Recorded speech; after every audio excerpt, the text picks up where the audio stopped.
Hey guys, I don't know if anybody else has this issue or not, but this is my 2018 Dodge Ram SLT 4x4, and it's pretty much the basic model one. You see the screen here isn't very big, size of my hand up to the screen, so you can see. I don't know how many inches that is, maybe about 4 inches, possibly 5. I don't know, probably more like 4 though.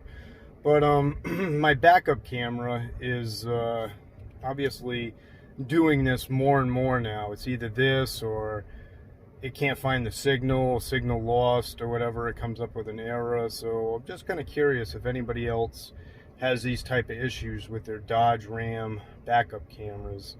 It's annoying. I looked on YouTube, and I mean, there's ones for the bigger screens I've seen some issues with.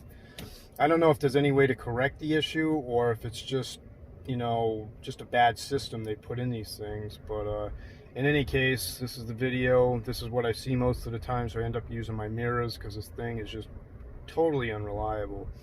And yeah, so hopefully somebody has some advice. If not, this is just evidence that this is what the screen is doing, because it is intermittent, but at the same token, it's doing this more than not. So, all right, thanks, bye.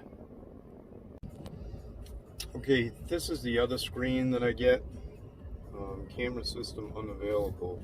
And whether I go to park, go back to reverse, whatever I do, back to reverse, camera system unavailable. So, all right, this is day 2 from the first time I showed you the issue, and now you see a different error. So there you go. Unreliable junk.